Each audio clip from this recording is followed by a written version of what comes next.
Same उसी तरह जो है हमारे पास H2 और H3O पॉजिटिव एक दूसरे के क्या है, कंजुगेट एसिड बेस पेयर है, यानी एवरी एसिड जो है। अस्सलाम वालेकुम फ्रेंड्स, आज का हमारा लेक्चर है Lowry Bronsted concept of acid and base.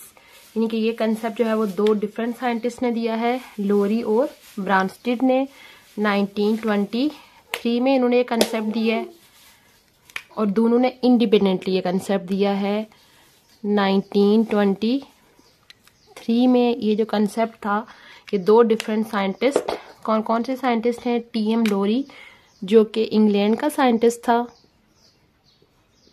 दोनों का एक ही कंसेप्ट था, यानी इस वजह से इस कंसेप्ट को जो है वो यानी कि अगट्ठा हम लिखते हैं ब्रांस्टेड लोरी कंसेप्ट। तो ये दोनों साइंटिस्ट ने अलग अलग कंसेप्ट दिए, यानी इन्होंने अगट्ठे मिलके ये कंसेप्ट नहीं दिया, बल्कि दोनों का अलग अलग कंसेप्ट है, उसको कंबाइन करके फिर लोरी ब्रांस्टेड कंसेप्ट कहा जाता है। यानी एक साइंटिस्ट था टीएम लोरी जो कि इंग्लैंड का था, और दूसरा साइंटिस्ट था जीएन ब्रांस्टेड जो कि डेनमार्क का था।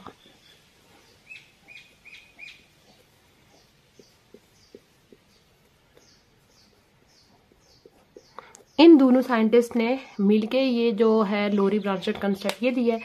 ओवरऑल ये जो कंसेप्ट है इसकी बेस, यानी किस बेस पे ये कंसेप्ट दिया गया, on the base of proton, on the base of proton की बेस पे ये दिया गया था।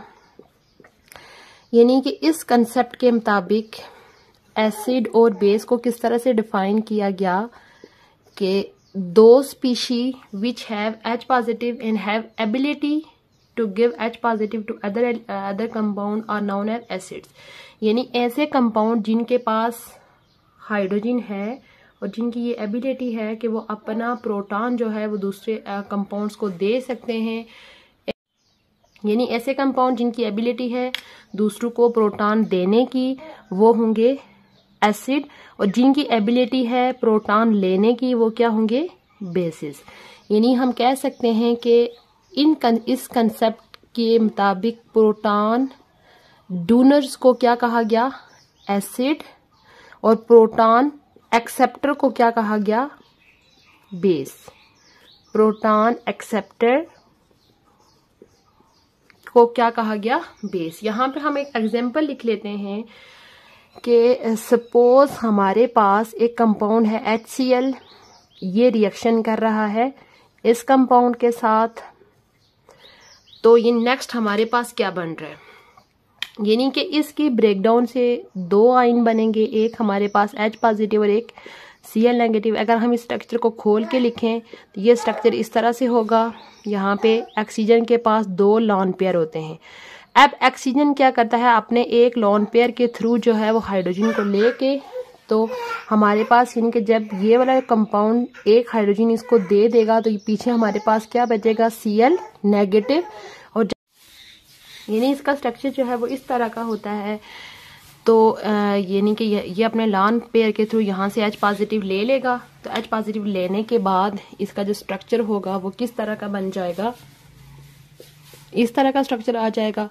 अब इसके पास पीछे एक ही लॉन पेयर बचेगा, इसका एक लॉन पेयर यूज हो गया, जिस वजह से इसके ऊपर क्या चार्ज आ जाएगा, प्लस चार्ज। तो इसको हम ऐसे लिख सकते हैं H3O पॉजिटिव।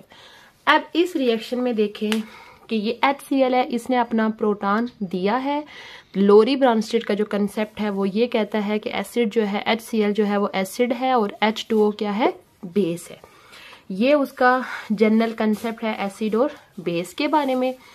अच्छा, उसके बाद हम देखते हैं कि इनके मुताबिक जो न्यूट्रलाइजेशन रिएक्शन है वो किस तरह का होता है। न्यूट्रलाइजेशन रिएक्शन के बारे में हम ऑलरेडी पिछले उसमें भी पढ़ चुके हैं कि जब एसिड और बेस एक दूसरे के साथ रिएक्शन करते हैं तो रिएक्शन करने के बाद जो एक दूसरे को इफेक्ट को खत्म करते हैं, इस रिएक्शन को बोलते हैं न्यूट्रलाइजेशन रिएक्शन। अब एसिड और बेस का जो न्यूट्रलाइजेशन रिएक्शन होगा वो एसिड और बेस दोनों के ऊपर डिपेंड करेगा। यानी एसिड की किस कैपेबिलिटी पे डिपेंड करेगा, प्रोटॉन डोनेटिंग एबिलिटी के ऊपर, डोनेटिंग एबिलिटी,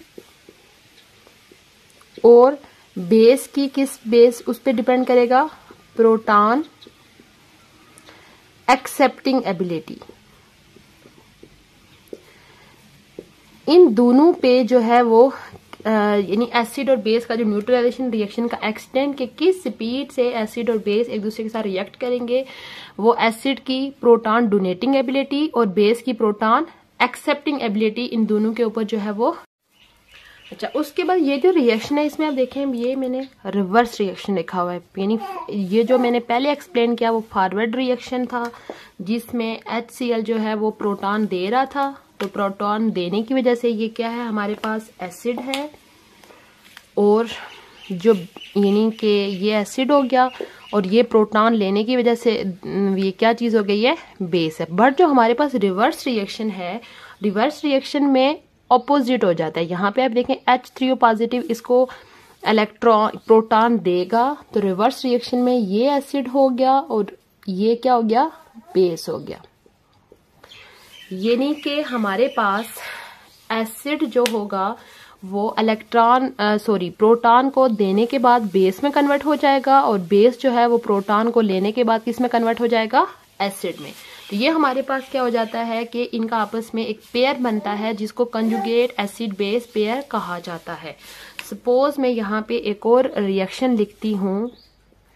सपोज हमारे पास एक एसिड है H2SO4, ये रिएक्शन करता है वाटर के साथ। तो यहाँ पे ये इस तरह से है कि यानी कि ये H2O सेम उसी प्रोसेस में यहाँ से एक हाइड्रोजन लेगा, ये हाइड्रोजन देने के बाद ये कन्वर्ट हो जाता है H2SO4। एक हाइड्रोजन इसने दे दिया जिस वजह से इसके ऊपर क्या चार्ज आएगा, नेगेटिव, और ये एक हाइड्रोजन ले लेगा, हाइड्रोजन के लेने के बाद इसके ऊपर क्या चार्ज आएगा, प्लस। प्लस चार्ज क्यों आता है ये हम ऑलरेडी ऊपर देख चुके हैं। अब आप देखें कि ये H2SO4 जो है ये एसिड है और ये क्या है, बेस है। ये एसिड क्यों है, क्योंकि ये प्रोटॉन दे रहा है, और ये बेस इसलिए क्योंकि ये प्रोटॉन को एक्सेप्ट कर रहा है। अब ये जो है ये प्रोटॉन देने के बाद किस में कन्वर्ट हो जाता है, बेस में। लेकिन इस बेस को हम कौन सी बेस बोलेंगे, कंजुगेट बेस। कौन सी बेस है ये, कंजुगेट बेस। उसके बाद ये प्रोटॉन एक्सेप्ट करने के बाद ये हमारे पास कन्वर्ट हो जाएगा एसिड में, और इसको कौन सा एसिड कहेंगे, कंजुगेट एसिड। तो यानी H2SO4 और HSO4 हम कह सकते हैं ये क्या है, conjugate acid base pair. Same उसी तरह जो है हमारे पास H2O और H3O पॉजिटिव एक दूसरे के क्या है, कंजुगेट एसिड बेस पेयर है। यानी एवरी एसिड जो है वो प्रोटॉन को देने के बाद किस में कन्वर्ट हो जाता है, कंजुगेट बेस में, और एवरी बेस प्रोटॉन को एक्सेप्ट करने के बाद कंजुगेट एसिड में चेंज हो जाती है। अगर हमें इनकी डेफिनेशन लिखनी हो तो इसकी हम डेफिनेशन ऐसे लिख सकते हैं कि a conjugate base is produced from a acid when acid donate its proton to other compound. अगर हमने कंजुगेट एसिड की डेफिनेशन करनी हो तो conjugate acid is produced by accepting a proton by a base, यानी बेस प्रोटॉन को accept करने के बाद कंजुगेट एसिड में, और एसिड प्रोटॉन को डोनेट करने के बाद कंजुगेट बेस में चेंज हो जाता है। उसके बाद यहाँ पे आप देख सकते हैं कि जो कंजुगेट एसिड और बेस का पेयर है, सपोज हमारे पास ये देखें H2SO4 और इसका कंजुगेट बेस वाला जो पेयर है वो क्या है, ये। इन दोनों में जस्ट किस चीज का डिफरेंस है, ओनली वन प्रोटॉन का डिफरेंस है, ओनली वन प्रोटॉन। या दूसरा आप देख सकते हैं हमारे पास दूसरा कंजुगेट एसिड बेस पेयर क्या बन रहा है, H2O, और इसका पेयर दूसरा क्या है, H3O पॉजिटिव। इनमें भी डिफरेंस जस्ट किसका है, ओनली वन प्रोटॉन का डिफरेंस होता है। यानी कि जितने भी कंजुगेट एसिड बेस पेयर बनते हैं डिफरेंट रिएक्शन में, उनका जस्ट एक दूसरे के साथ डिफरेंस क्या होता है, वन प्रोटॉन का डिफरेंस होता है दोनों में। अब हम कुछ मजीद एग्जाम्पल देख लेते हैं, इससे आपका एसिड और बेस का जो कंसेप्ट है लोरी ब्रांस्टेड का, वो मजीद जो है वो क्लियर हो जाएगा। जो हमने ऊपर एग्जांपल डिस्कस की है उसी को हम फर्दर लेके चलते हैं। जो हमारे पास एक कंजुगेट बेस क्रिएट हुई थी एसिड से, ये अगर फर्दर रिएक्शन करेगा वाटर के साथ तो इसकी एबिलिटी है कि ये अपना दूसरा प्रोटॉन जो है ये भी दे सकता है। तो जब ये प्रोटॉन देगा तो हमारे पास ये किस में कन्वर्ट हो जाएगा, पीछे क्या बचेगा, SO4। पहले हमारे पास एक ही चार्ज था, अब इसके ऊपर क्या होगा, -2। H2 जो है वो इलेक्ट्रॉन को लेने के बाद किस में कन्वर्ट हो जाएगा, H3O पॉजिटिव में। रिवर्स में आपको पता है वही रिएक्शन होगा कि ये वापस देगा और ये वापस लेगा। तो ये हमारे पास क्या हो गया, एसिड, ये हो गया बेस। तो ये प्रोटॉन को देने के बाद कंजुगेट बेस में और ये प्रोटॉन को लेने के बाद कंजुगेट एसिड में चेंज हो गया। उसके बाद नेक्स्ट हम देखते हैं कि सपोज अगर हमारे पास एक कंपाउंड है NH4 पॉजिटिव, ये रिएक्शन कर रहा है वाटर के साथ, तो यहाँ पे यानी NH4 पॉजिटिव जो है वो अपना एक प्रोटॉन जो है वो इसको देगा। तो देने के बाद ये NH4 था, तो ये देने के बाद किस में कन्वर्ट हो जाएगा, NH3 अमोनिया में, और साथ में हमारे पास H3O पॉजिटिव हाइड्रोनियम आयन बन जाएगा। उसके बाद अगर हमारे पास HCl रिएक्शन करे अमोनिया के साथ, तो सेम नाइट्रोजन के ऊपर भी लॉन पेयर होता है। लॉन पेयर के थ्रू नाइट्रोजन यहाँ से जो है वो एक हाइड्रोजन को लेगा, तो लेने के बाद पीछे हमारे पास क्लोराइड आयन बचा और साथ में हमारे पास क्या जनरेट हो गया, NH4। NH3 से NH4 बन गया, लेकिन इसके ऊपर साथ में पॉजिटिव चार्ज भी आएगा। उसके बाद अगर हमारे पास जो वाटर है वो रिएक्शन करे साइनाइड के साथ, तो अच्छा इसमें आप ये चीज देख सकते हैं कि वाटर एक ऐसी स्पीशी है जो कि एसिड के तौर पर भी एक्ट कर सकती है और बेस के तौर पर भी। ये कंडीशन पे डिपेंड करे। जैसे आप देखें इन दो रिएक्शंस में वाटर रिएक्शन कर रहा है H2SO4 के साथ NH4 में के साथ, और पीछे हमने HCl के साथ भी रिएक्शन देखा था और H2SO4, उन सब में हमने देखा है कि वाटर जो है वो एज अ बेस एक्ट कर रहा है। बट इस रिएक्शन में आप देखें water as a acid act कर रहा है। कैसे, यहाँ पे जो वाटर है वो अपना H इसको देगा, H जब देगा तो पीछे वाटर से हमारे पास क्या बन जाएगा, OH नेगेटिव। तो ये एसिड ये लेने के बाद बन जाएगा NHCN में चेंज हो जाएगा। ये नहीं कि जरूरी नहीं है कि एक स्पीशी अगर एक टाइम पे बेस है तो वो हमेशा बेस के तौर पर ही एक्ट करेगी, या एक स्पीशी अगर एक टाइम पे एसिड के तौर पर एक्ट कर रहा है तो वो हमेशा एसिड के तौर पर ही एक्ट करेगा।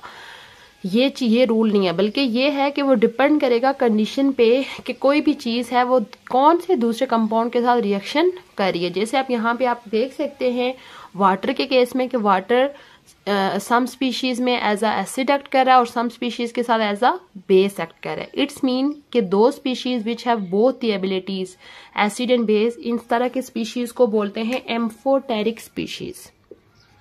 एम्फोटेरिक यानी कि इनके, या एम्फोटेरिक कंपाउंड यानी इनके अंदर दोनों एबिलिटीज होती हैं एज अ एसिड और एज अ बेस एक्ट करने की। अच्छा, उसके बाद एक इम्पोर्टेंट पॉइंट जो आपने एक और याद रखना है कि अगर हमारे पास कोई एसिड स्ट्रॉन्ग एसिड है, ये इम्पोर्टेंट नोट है, या आपको MCQs में भी आ सकता है कि अगर हमारे पास स्ट्रॉन्ग एसिड है, स्ट्रॉन्ग एसिड की जो बेस बनेगी कंजुगेट बेस, वो क्या बनेगी, वीक बेस बनेगी। याद रखें कि जब हमारे पास कोई स्ट्रॉन्ग एसिड है तो उसकी जो कंजुगेट बेस बनेगी वो हमेशा क्या होगी, वीक होगी। सेम इसी तरह अगर हमारे पास कोई स्ट्रॉन्ग बेस है तो उसका जो कंजुगेट एसिड बनेगा वो भी क्या होगा, वीक होगा, वीक एसिड होगा। ये था हमारा जो कंसेप्ट लोरी ब्रांस्टेड का। अब हम देखते हैं कि क्या ये जो कंसेप्ट है ये मुकम्मल तौर पर यानी एसिड और बेस को एक्सप्लेन कर पाया है या इसके अंदर भी कोई लिमिटेशंस हैं। Limitations of Lowry Bronsted concept. अच्छा, एक और चीज ये है कि यानी कि ये जो कंपाउंड लोरी ब्रांस्टेड के मुताबिक एसिड या बेसिस के तौर पर एक्ट करते हैं, उनके लिए मोस्टली ब्रांस्टेड एसिड और ब्रांस्टेड एसिड और ब्रांस्टेड बेस का वर्ड यूज किया जाता है मोस्टली, क्योंकि वो इसके कंसेप्ट के मुताबिक, इनके कंसेप्ट के मुताबिक एसिड, इस वजह से हम लोरी ब्रांस्टेड एसिड या लोरी ब्रांस्टेड बेस भी कह सकते हैं, या ब्रांस्टेड एसिड या ब्रांस्टेड बेस। अच्छा, इसकी लिमिटेशन देख लेते हैं। पहले तो हम इसका मुवाजना करते हैं, जो हमने पिछले लेक्चर में आर्हीनियस कंसेप्ट देखा था उसके साथ आर्हीनियस के साथ कंपेयर करें तो इसका जो कंसेप्ट है आर्हीनियस की निस्बत थोड़ा बेटर कंसेप्ट है, क्योंकि आर्हीनियस का जो कंसेप्ट था वो एक्वस सोल्यूशन के बारे में कोई भी एक्सप्लेनेशन नहीं दे रहा था, बट ये जो इसका कंसेप्ट है ये एक्वस और नॉन एक्वस दोनों के बारे में जो है वो, अगर हम इसको कंपेयर करें आर्हीनियस कंसेप्ट के साथ तो ये आर्हीनियस कंसेप्ट निस्बत थोड़ा सा बेटर कंसेप्ट है, और इसने एक्वस और नॉन एक्वस प्रोटिक सॉल्वेंट्स दोनों के बारे में इसने यानी कि बताया, बिहेवियर एसिड और बेसिस का। बट इसकी लिमिटेशन क्या है कि यानी इसके कंसेप्ट के मुताबिक जस्ट वही कंपाउंड एसिड और बेस हैं जिनका जो प्रोटॉन देने की एबिलिटी रखते हैं। तो प्रोटॉन देने का मतलब यह है कि उसके पास H पॉजिटिव यानी हाइड्रोजन होना चाहिए तभी वो प्रोटॉन देगा, और उसके बाद those compound which have ability to accept proton यानी वही जो है वो बेस के तौर पर एक्ट करेंगे। बट उस दौर में बहुत सारे कंपाउंड ऐसे भी थे जिनके पास हाइड्रोजन था ही नहीं, उसके बावजूद वो एज अ एसिड एक्ट कर रहे थे। जैसे हमारे पास कंपाउंड है कार्बन डाइऑक्साइड और सल्फर डाइऑक्साइड, इन दोनों के पास आप देख सकते हैं हाइड्रोजन है ही नहीं, तो वो कहाँ से प्रोटॉन देंगे, लेकिन उसके बावजूद ये एज अ एसिड और बेस एक्ट कर रहे थे। वो इनके बारे में कोई एक्सप्लेनेशन नहीं दे पाया, ये उसके कंसेप्ट की लिमिटेशन थी। अच्छा, उस दौर के कुछ और कंपाउंड जैसे कैल्शियम ऑक्साइड और नाइट्रोजन ऑक्साइड सोडियम ऑक्साइड, यानी इनके बारे में भी जो है वो कोई एक्सप्लेनेशन नहीं दे पाया कि ये दोनों जो कंपाउंड हैं ये एज अ बेस क्यों एक्ट कर रहे हैं, इनके पास कोई एबिलिटी नहीं है प्रोटॉन को एक्सेप्ट करने की। ये था हमारा कंसेप्ट लोरी ब्रांस्टेड का एसिड और बेस के बारे में। उम्मीद है आपको आज का लेक्चर अच्छा लगा होगा। अगर आपने लेक्चर नंबर 3 से पहले जो लेक्चर है 1 और 1 लेक्चर नंबर 1 इंट्रो था एसिड बेस और सॉल्ट का, लेक्चर नंबर 2 में हमने आर्हीनियस कंसेप्ट को डिटेल में डिस्कस किया है। अगर आप चैनल पे पहली दफ़ा आए हैं तो उन वीडियोस को भी देख लें ताकि आपको दोनों कंसेप्ट जो है वो अच्छे तरीके से समझ आए। अगर चैनल पे पहली दफ़ा आए हैं तो चैनल को लाजमी सब्सक्राइब कर लीजिए, इससे आपका भी फ़ायदा होगा और मेरा भी फ़ायदा होगा।